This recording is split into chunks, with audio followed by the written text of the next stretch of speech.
10 minutos para las 10 de la mañana y nos vamos a meter con un tema que es tremendamente sensible para la población. Cada vez que a través de nuestro programa, de los medios, vemos noticias vinculadas con la explotación sexual, comercial y no comercial de la niñez y de la adolescencia, obviamente nos hacemos muchas preguntas. Una de ellas tiene que ver con cuál es la realidad, si ese aumento que parecería ser que percibimos ¿es un aumento real o en realidad es un aumento de las denuncias? Porque ahora como que brindamos más información e insistimos más sobre el tema. Todas preguntas que le vamos a trasladar a Luis Purcher, que es presidente justamente del CONAPES, del Comité Nacional para la Erradicación de la Explotación Sexual Comercial y no comercial de la niñez y la adolescencia. Bienvenido, buen día, ¿qué tal? Buenos días, muchas gracias por la invitación. Bueno, lo primero a preguntar es esto. Hablamos siempre como de un aumento, a veces puede ser en la percepción por la trascendencia que determinado tipo de noticias tiene, y otras veces puede ser porque como ponemos el tema sobre la mesa, existen posibilidades de que la gente se anime a realizar las denuncias cuando cree, sospecha o tiene la certeza de situaciones de este tipo. ¿Cuál es la realidad en ese sentido? La realidad, como siempre, es bien compleja. Bien compleja, ¿no? Pero ha habido un aumento, nosotros, por lo menos. En los años 2007, 2008 y 2009 sí, se registraban 20 casos a lo largo de todo el país. En el 2010, 21.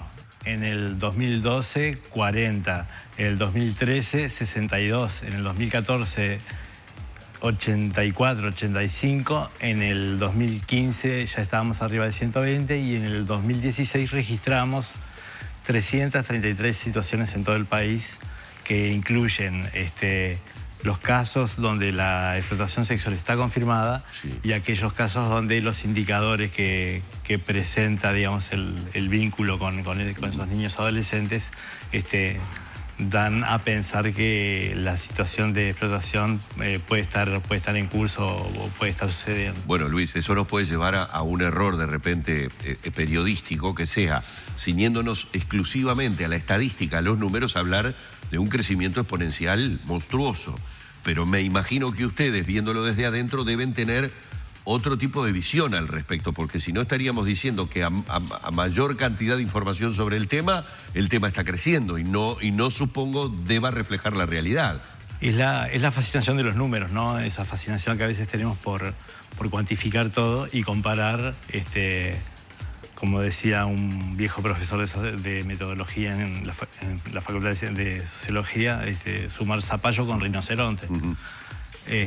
Y básicamente comparar estas cifras año a año cuando no había registros, cuando esta información se juntaba sin una necesaria sistematización, cuando no existían determinados dispositivos de conteo y de análisis de situación, donde las investigaciones que se habían hecho sobre el problema, y acá hay que recordar los trabajos pioneros de Andrea Aduana, de Tatiana González, Petit,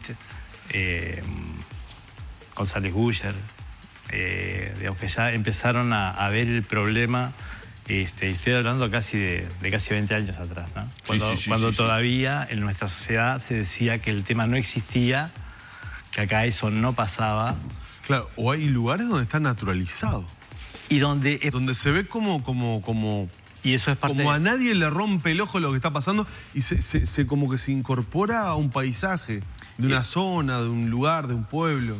Y eso es parte del problema, y por eso la dificultad en la erradicación, ¿no? En la medida que es parte de nuestro lenguaje, que es parte de nuestra cultura, que tenemos encarnada esa cultura donde los hombres nos podemos apropiar del cuerpo de las mujeres, de los niños, de los adolescentes, por el hecho de tener un mayor poder económico o simplemente la posición, la situación que los hombres tenemos en la sociedad, es bien complejo de construir, porque ese hábitus, sí, está encarnado en nuestros comportamientos.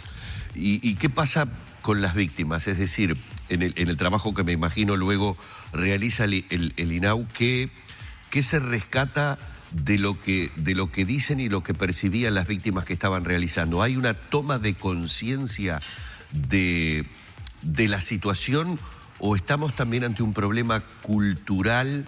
Cuando hablo de un problema cultural estoy hablando de esa educación que tiene que venir desde el propio seno familiar, de saber qué cosas están bien y qué cosas están mal. ¿Qué se recoge de las víctimas, en definitiva? Bueno, en realidad nosotros partimos muchas veces de una representación social donde la familia existe, donde los valores se transmiten, pero en la medida en que profundizamos en la realidad, encontramos que en muchos casos los arreglos familiares no tienen esa orientación. Vivimos un sistema económico y cultural que promueve el consumo, el hedonismo, donde parece ser que ya aquel consumo ligado a la satisfacción de una necesidad puntual como el abrigo, el calor, Sí. Han sido sustituidos por el deseo de tener determinada marca. Y dice el finadito Zygmunt Bauman, dice, ahora estamos en la etapa del anhelo, una etapa donde ya no es tan importante lo que voy a consumir, sino rápidamente desechar ese objeto para volver a consumir. Cuando ese objeto de consumo, cuando esa mercancía es una persona, es un niño, una niña, un adolescente, estamos siendo interpelados por la realidad. Claro. Luis, han sido varios los casos de explotación sexual y comercial y no comercial de niñas, niños y adolescentes que han tomado estado público o han llegado a los medios de comunicación. Si bien no todos se notician, algunos han tomado estado público. Particularmente algunos meses atrás, registrados con adolescentes que, digamos, estaban en situación de institucionalización en el INAU. Es decir, en este caso, internas en el INAU que salían del lugar donde estaban para tener una actividad sexual y con una remuneración a cambio. ¿Está fallando la institucionalización en ese caso? ¿Qué es lo que ha sucedido? ¿Cómo han visto ustedes esas situaciones? Nosotros nunca dejamos de mirar ese lado del problema, pero sabiendo que es una parte. Permanentemente estamos cuestionando nuestras propias prácticas y en este sentido hemos desarrollado en los últimos años dispositivos donde a través de lo que llamamos los equipos itinerantes, equipos especializados en violencia, recorren el país y trabajan con los equipos locales, porque esto también necesita de un determinado saber.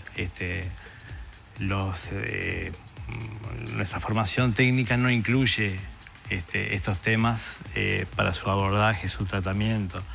Hay una construcción que se viene haciendo en la práctica y hay como una especie de experticia generada en los temas de violencia que antes tampoco existían en nuestro imaginario, pero que ahora sí existen, y que eso fue creando prácticas, modelos de atención. Y a veces las instituciones no podemos seguir los tiempos de la realidad. Claro. Instituciones pensadas para el siglo XIX, principio del siglo XX, dando cuenta de expresiones de estos problemas. Eso es un problema, por supuesto que sí. Pero por otro lado, no debemos invisibilizar nuevamente al conjunto, porque esto no es un hecho aislado, ni son 4 hechos que suceden en distintos momentos. Esto es una cuestión que está formando parte de un nosotros como sociedad.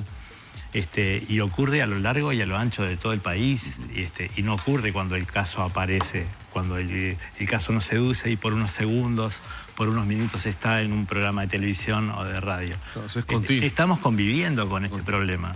Es parte de ese nosotros. Y esa convivencia es, a mi entender y al de mucha gente, por suerte, inadmisible. Y que llegó incluso hasta hace poco tiempo, lo hemos conocido, de situaciones de abuso hasta a nivel religioso, ¿no? Con este sacerdote procesado hace poco tiempo, que según el expediente judicial tenía situaciones de abuso o de posición dominante de su estatus de religioso cuando el joven víctima de la menor, ¿no? Sí, por eso siempre insistimos en esta cuestión de tratar de ver el problema en todos los actores, ¿no? No solamente centrar el problema en las niñas y la institución, como si ese fuera el único binomio Y no problemático. es un tema exclusivo de la pobreza, ¿o sí? ¿O No se ve más no es concentrado? exclusivo de la pobreza.